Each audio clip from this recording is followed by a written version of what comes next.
Everyone said Marcus Rashford was finished, that he had already peaked, that the pressure, the injuries, the noise had completely destroyed him. They had no idea what was coming next.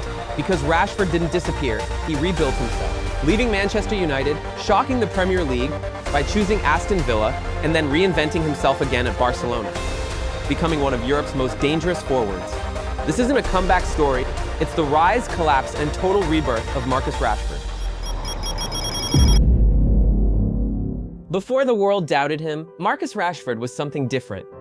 He wasn't just a talented kid, he was a phenomenon. He grew up in the streets of Manchester in a family that didn't have much, but had something far more powerful: discipline, hunger, and values. From the moment he touched a ball, coaches knew he wasn't normal. His speed, his instinct, his intelligence, you can't coach that, you're born with it. Rashford entered United's academy at just 7 years old, a kid surrounded by giants, but who never once looked intimidated. And then, at 18, his life changed overnight. Not slowly, not gradually, overnight. He wasn't even supposed to start. A striker crisis forced United to throw him in. And he responded by scoring twice in his debut, like he'd been waiting for that moment his entire life.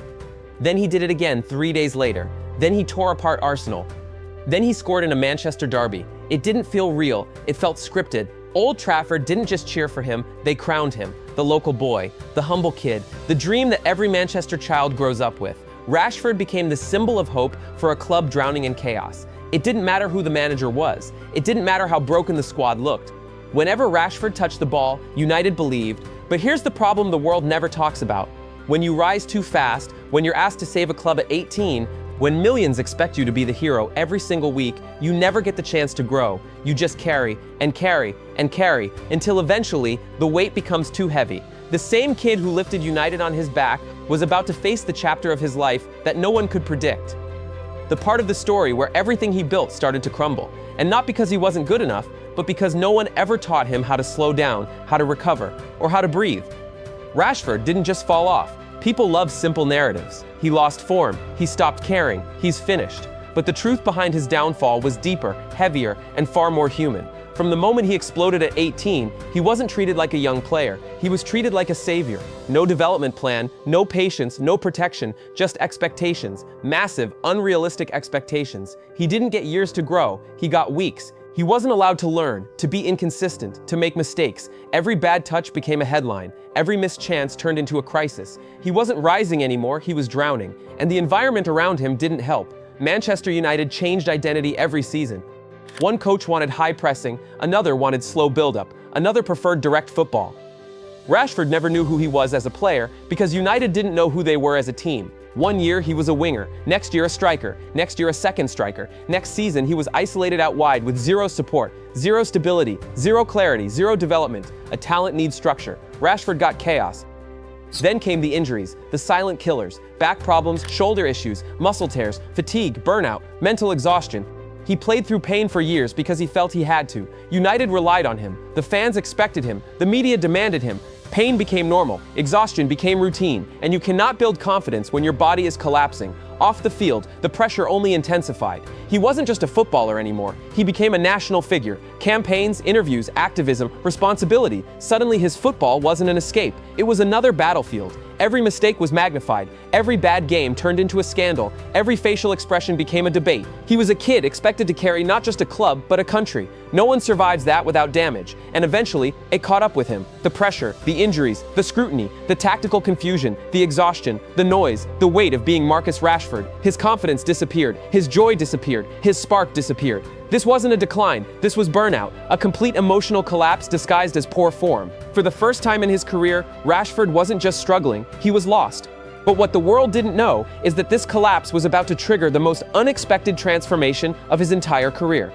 When Marcus Rashford hit rock bottom, everyone expected the same story. Stay at Manchester United, try again, hope things magically improve, because that's what players do, right? They stay loyal, they stay comfortable, they stay stuck. But Rashford didn't.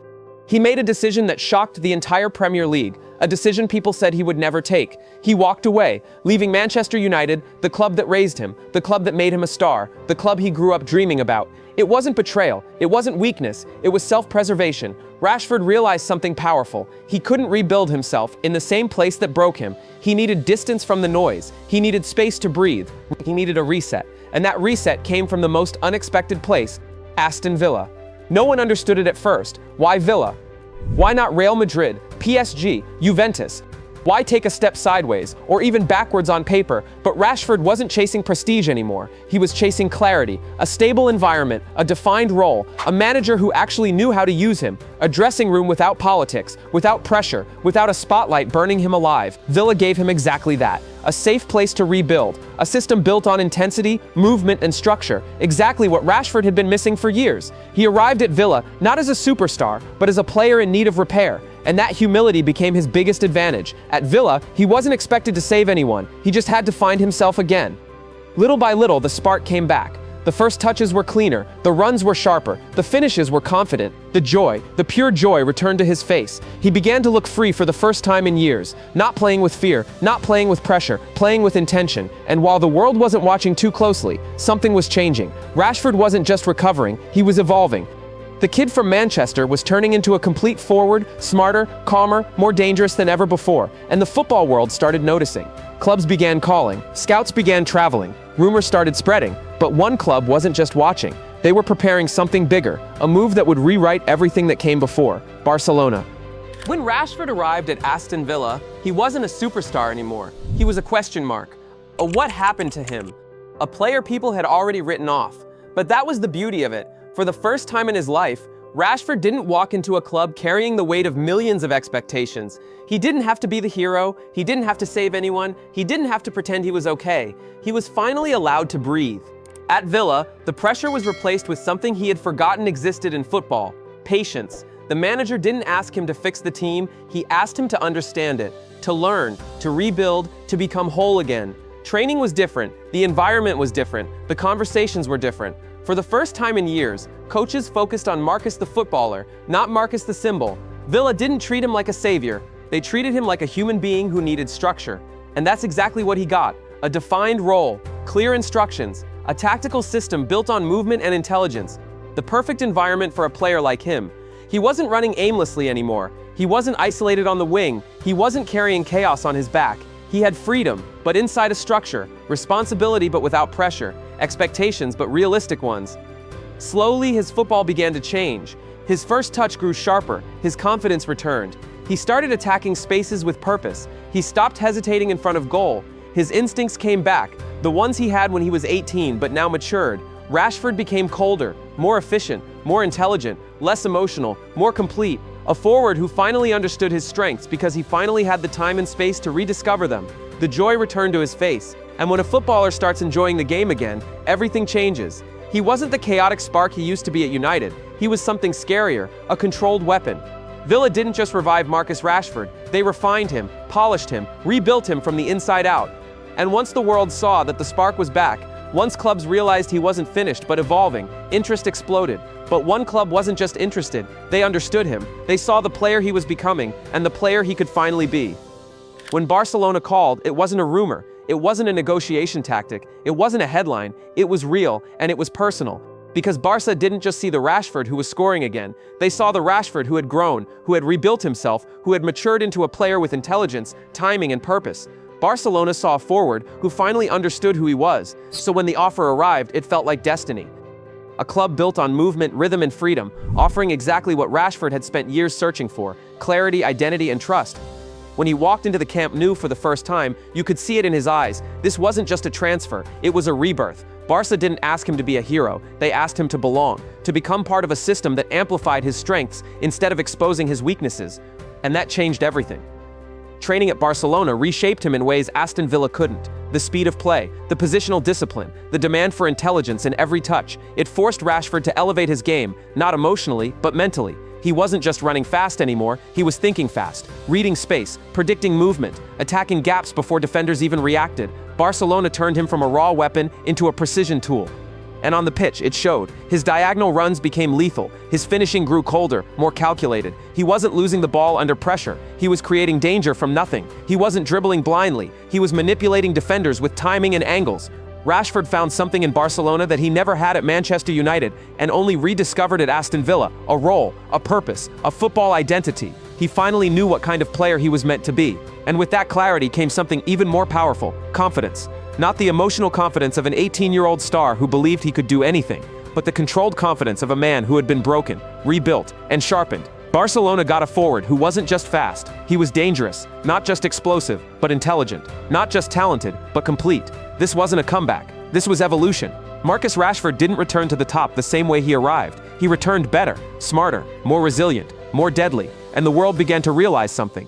The kid they once called finished was now becoming one of Europe's most unpredictable and destructive forwards. Barcelona didn't just sign Rashford, they unleashed him.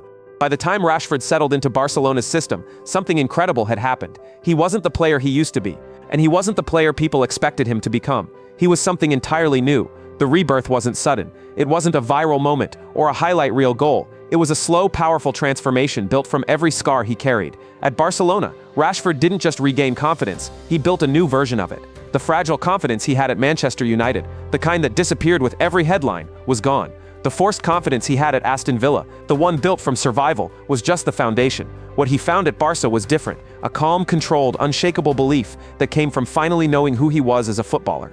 He wasn't playing with fear anymore. He wasn't playing to prove people wrong. He wasn't playing to silence criticism. He was playing because he was in control, and that showed in every part of his game. He attacked space like a surgeon, not a sprinter. He finished with precision, not desperation. He pressed with intelligence, not recklessness. His decision-making matured, not just what to do, but when to do it.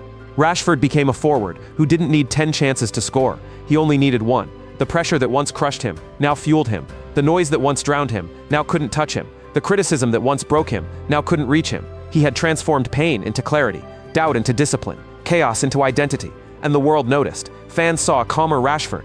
Analysts saw a smarter Rashford. Defenders saw a colder Rashford. Teammates saw a leader, not the loud kind, but the kind who lifts a team with presence alone. Barcelona didn't revive him. They unlocked him. Every mistake at United had taught him patience. Every injury had taught him discipline. Every criticism had taught him resilience. Every low moment had sharpened his mentality. He wasn't the wonder kid anymore. He wasn't the player with potential. He wasn't the striker who needed saving. He was the finished product, the version of Rashford that was always meant to exist, but needed to be broken first to be rebuilt stronger. This is the Marcus Rashford the world wasn't ready for. Mature, lethal, intelligent, confident, complete, a forward forged in chaos and perfected in clarity. This wasn't just a comeback. This was the rebirth of a footballer who refused to let his story end in failure.